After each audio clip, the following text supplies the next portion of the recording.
저의 모든 것을 던져 대한민국과 호남 그리고 서울 종로에 제가 진 빚을 갚겠습니다. 이 전 대표는 의원직 사퇴라는 배수진을 치고 강한 승리 의지를 밝혔습니다. 우리는 5.18 혁명 앞에 민주주의의 가치를 지키며 희생하고 헌신하셨던 선배 당원들 앞에 부끄럽지 않은 후보를 내놓아야 합니다. 예, 앞서 전해드린 대로 이낙연 후보가 어제 광주에서 의원직 사퇴를 선언했습니다. 민주당의 가치, 민주주의의 가치를 지키기 위해서 모든 것을 던지겠다. 이런 뜻을 밝힌 건데요. 배수진이라는 각오로 의원직을 내려놓은 이낙연 대선 예비 후보 지금부터 직접 만나보죠. 이낙연 후보님 안녕하세요. 네, 안녕하세요. 상당히 고민이 깊으셨다고 들었습니다. 뭐 보통 일이 아니니까 당연히 그러셨을 것 같은데요. 그럼에도 불구하고 최종 결심을 하시게 된 이유는 뭘까요? 네, 그만큼 절박했습니다. 지금 대한민국이 어디에 서 있는가, 잘못하면 어떻게 될 것인가를 고민하지 않을 수 없었고요. 예. 그 상황에서 잘못된 선택의 여지가 생겨서는 안 되겠다. 저라도 모든 것을 던져서 잘못되지 않도록 해야 할 역사적인 책임이 있다. 이런 판단을 해서 그런 배수의 진을 치게 된 겁니다. 네. 아마도 가장 마음에 걸리시는 부분은 종로 구민, 그러니까 지역구 분들이었을 것 같습니다. 그분들께 먼저 한 말씀 좀 하시겠습니까? 네, 저를 4년 임기의 21대 국회의원으로 만들어 주셨고 60% 가까운 높은 지지를 보내주신 종로 구민들께는 참으로 죄인된 심정입니다. 그리고 제가 꽤 오랜 기간 동안 고심을 했던 이유도 바로 종로 구민들에 대한 저의 의무 때문이었습니다. 네, 그럼에도 불구하고 이 길을 갈 수밖에 없었던 이유는 정권 재창출을 해야 한다. 정권 재창출도 성공적인 다음 정부를 출범시켜야 한다는 절박한 마음 때문에 그냥 평상적인 저의 자세로는 그것이 만만치 않다고 판단했기 때문에 비상한 각오를 할 수밖에 없었다는 걸 우선 종로 구민 여러분께 사죄드리면서 양해를 구합니다. 정권 재창출을 해야 한다. 그것도 성공적인 정권 재창출이 돼야 한다라는 절박한 심정이라고 지금 말씀을 하셨어요. 네네. 앞서서는 잘못된 선택을 또 막아야겠다는 생각도 하셨다고 말씀하셨습니다. 사실은 정권 재창출을 하더라도 이낙연이 아닌 다른 후보가 할 수도 있지 않느냐라고 질문을 한다면요. 지금 물론입니다. 그런데 비교적 높은 지지를 받고 계시는 분들이 좀 불안합니다. 그리고 그분들의 정책이라든가 살아온 궤적이 좀 걱정스러워서 그런 결심을 하게 됐습니다. 어제 기자회견에서 특히 강조하셨던 대목이 바로 이 부분과도 좀 통하는 것인가 싶은데 대선 후보의 자격에 대해 말씀하셨어요. 네. 민주당이란 이름에 부끄러움이 없는 대선 후보가 뽑혀야 한다. 조금 더 구체적으로 그 자격에 대해서, 그러니까 머릿속으로 구상하시는 자격에 대해 설명해 주실 수 있을까요? 예. 제가 이런 말씀을 드렸죠. 5.18 시민군들은 왜 죽음의 위협 앞에서도 도청을 지켰을까? 김대중 대통령은 왜 수많은 죽음의 고비를 넘어가면서도 대통령이 되셔야 했을까? 노무현 대통령은 왜 모멸과 좌절 앞에서도 지역주의 장벽에 대한 도전을 포기하지 않으셨던가? 바로 뭔가의 가치 때문 아니었겠는가? 예, 그 가치가 이번에 지켜지고 있는 방향인가? 걱정스럽다 하는 그런 취지지요. 그 가치라는 것은 우리 대한민국이 여기까지 왔는데 앞으로 더욱더 발전해 가야 하고요. 그리고 국민 개개인의 삶을 전반적으로 지켜드려야 하는데 어려운 분들을 먼저 도와서 양극화를 완화해가고 해소해가는 그런 방향이어야 합니다. 그리고 지도자가 존경과 신뢰를 받을 만한 분이어야죠. 그리고 시행착오를 범하지 않을 만큼 여러 분야의 균형 잡힌 생각을 갖는 그런 지도자를 지금 대한민국은 필요로 하고 있다고 믿어요. 그런 데 대해서 좀 걱정이 있지 않습니까? 그게 뭐 꼭 나라는 얘기는 아니지만 그런 분이 돼야 할 텐데, 그런 사람이 돼야 하는데 그렇지 않은 방향으로 가는 것 같아 우려스러웠다 이런 말씀 뭐로 이해하면 되겠습니까? 네. 알겠습니다. 어제 그 뭐 기자회견을 보고 나서 일단은 참모분들은 많이 만류하셨던 이유는 뭘까요? 끝까지 후보님 하면서 만류하셨다고 제가 들었는데 왜 참모분들은 만류하셨어요? 네. 이제 사퇴 이후에는 어떤 일이 벌어질 것인가. 그리고 올 겨울 내년에는 또 어떤 상황이 벌어질 것인가에 대한 여러 가지 걱정들을 했었죠. 이제 뭐 참모분들의 걱정은 그런 걱정이었던 것 같고 다른 후보들 중에 특히 추미애 후보는 이런 우려를 내놓으셨더라고요. 지역구가 정치 1번지 종로신데 그렇게 상징성이 큰 곳을 내려놓는 거는 이건 경솔한 결정 아니냐 이렇게 우려하면서 사퇴를 철회해 주십시오 하셨던데 어떻게 생각하십니까? 네, 아까 드린 말씀 그대로입니다.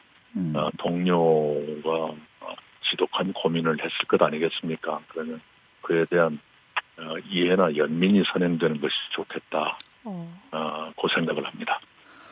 다른 후보들은 지금 어떤 분은 의원직, 어떤 분은 도지사직 가지고 계신데 혹시 그분들도 좀 동참을 하셔야 된다고 생각하세요? 어떠세요? 네, 그것에 대해서 제가 이랬으니까 너도 이래라 그런 식으로 하고 싶지는 않습니다. 각자 알아서 판단하겠죠. 예.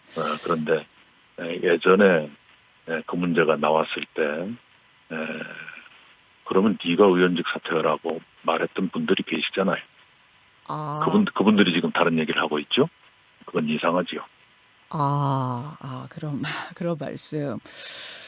이낙연 후보 만나고 있습니다. 조금 아픈 질문 드릴 수밖에 없는데 지난주에 충청 경선 첫 지역이기 때문에 굉장히 관심이 높았습니다. 근데 이재명 후보하고 차이가 좀 벌어졌어요. 네. 실망하진 않으셨습니까? 예상될 수 있는 범위였습니다만, 그러나 제가 해야 할 일이 무엇일까 하는 고민이 더 깊어진 것은 사실이죠.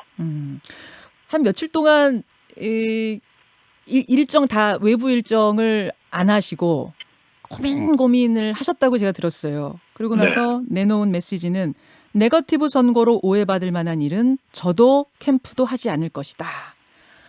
사실은 그 회견, 그게 월요일 회견이었는데요. 네네. 제가 그 회견 내용에 이런 게 있었습니다. 비장한 각오로 정권 재창출에 임하겠다라고 했는데 그 어느 기자도 그걸 묻지 않더군요. 그 비장한 각오가 무엇인지. 그랬습니까? 그래놓고 하루 지난 뒤에 네. 의원직 사퇴를 선언하니까 전격 돌연 뭐 이렇게 하던데. 알겠습니다. 어제요 그 학창 시절 이야기하는 대목에서 잠깐 목이 메이셨던 거죠. 네, 제가 대학 시절에 많이 굶었어요. 그래서 영양실조 상태에 빠져서 아주 절망적으로 지내던 시절이 있었죠. 그때가 떠올랐습니다. 학창 시절을 뭐 호남에서 보내신 이제 이낙연 후보 그 생각하면서 아마 광주에 가 있으니까 그 생각이 드셨던 모양이에요. 대학은 제가 서울에서 다녔었는데요. 예. 광주에 있을 때 굶지는 않았고요. 대학생 때는 굶었습니다. 그러셨어요. 네네. 호남 경선 굉장히 중요합니다. 호남 바닥의 민심 어떻게 체감하고 계십니까? 네, 여전히 저에 대한 기대랄까, 잘 돼야 할 텐데 하는 그런 마음들을 느꼈습니다. 그런 눈빛들을, 그런 마음들을. 네. 근데 지금 이재명 캠프에서는 충청 승리가 워낙 압도적이었기 때문에 결선 투표 없이 그 기세를 몰아서 결선 투표 없이 본선으로 직행하는 아마 그런 목표를 세우고 있는 것 같습니다. 네네. 어떻게 생각하세요? 충분히 역전의 가능성 뭐 있다고 보십니까? 지금 200만 명의 선거인단이 아직 기다리고 계시니까요. 좀 한번 기다려 봐야죠. 예. 뭐 자신 있습니다. 원래 이렇게 얘기하시는 스타일은 아니시잖아요. 기다려 봐야지요. 그분들 기다리고 계십니다라는 이야기 안에는 상당한 결기, 의원직을 내려놓고 제가 갑니다라는 결기가 느껴집니다. 네. 아까 전에 그 지사 찬스 아까 전에 그 의원직 내려놔라 하셨던 그 이야기 얘기하신 거 청취자들이 무슨 얘기인지 잘 이해를 못 하시겠다고 해가지고 제가 잠깐 부연 설명을 드리자면 그때 이재명 후보가 지사 찬스 쓴다고 비판하지 말아라. 그럴 거면은 그 비판하시는 후보님도 의원직 내려놓으셔라 얘기했던 거 아마 그 부분에 대한 말씀이 맞습니까? 다른 분도 그런 얘기를 했었죠. 그랬었죠. 네, 예. 그런데 어제는 또 다른 말씀을 하셔서 그거 가지고 제가 트집 잡는 것은 아니고요. 그 비판이 나오는 것에 대한 답이다 이런 말씀. 정치 현안에 대해서도 질문을 좀 드리겠습니다. 네네. 윤석열 후보 검찰총장 당시 대리 고발을 시킨 거 아니냐라는 의혹을 받고 있는 상태인데 어제 긴급 기자회견했습니다. 네. 괴문서를 이용한 정치 공작이다 이런 입장을 내놓은 상태. 어떻게 생각하십니까? 정치 공작을 누가 했다는 것인지 그것을 설명해야 될 것입니다.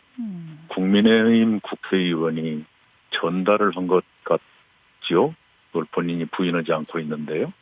그렇다면 정치 공작을 국민의힘이 했다는 것인가요? 검찰이 했다는 것인가요? 아니면 그걸 보도한 데서 했다는 것인가요? 지금 저희 민주당에서 한 일이 전혀 없지 않습니까? 근데 누가 정치 공작을 했다는 것인지 설명이 많이 부족하죠. 설명이 많이 부족한 기자회견. 네네. 네. 그 과거 김대엽 사건을 비유하기도 했습니다. 결국은 실체가 없는 어떤 일로 후보자에게 치명상을 입히려는 것 아니냐. 아마 윤 캠프에서는 이런 생각을 하고 계시는 것 같은데 그때를 다 기억하시잖아요, 이낙연 후보님. 네. 그때와 비교하면 어떻습니까? 어떻게 비교가 될 수가 있죠? 네. 거기에 등장하는 인물들이 어떻게 비교가 될 수가 있죠? 아하. 지금 그렇지 않습니까? 예, 그러니까 그 당시는 결과적으로 실체가 없는 것들이었지만 지금은 뭐 증거나 이런 것들이 있다? 아니죠. 그 의미가 아닙니까? 예, 설명을 좀 해주시죠. 이번 일이 예. 보수 언론 출신의 한 언론인이 취재를 해서 보도를 했고 그 취재 과정에서 국민의힘 소속 국회의원의 역할이 확인된 것 같고 그 의원에 따르면 현직 당시의 현직이죠. 네. 검찰총장의 최측근이 뭔가를 했고 이렇게 돼 있잖아요. 그렇다면 그 어디에 공작이 있었는지 그것을 설명해야죠. 예. 네. 국회 말씀하십시오. 거기에 정부 여당은 아무런 역할도 없는데 누가 공작을 했다는 것이 국민의힘이 공작했다는 것인가요? 언론이 공작했다는 것인가요? 아니면 윤석열 씨 자기의 측근 그 누구 하는 사람이 공작했다는 것인가요? 설명이 앞뒤가 안 맞거나 설명이 많이 부족하죠. 설명의 진실성도 믿어지지 않고요. 그렇군요. 국회 차원의 진상조사가 있다면은 얼마든지 국회에 나가서 답하겠다, 불러달라 이런 입장을 어제 윤석열 후보가 밝히기도 했는데요. 잘 됐네요. 빨리 했으면 좋겠어요. 빨리 불렀으면 좋겠다는 말씀. 네네. 그러니까 출석을 요청해야 된다고 보세요. 왜냐하면 어제 다양한 의견들이 나왔는데 네.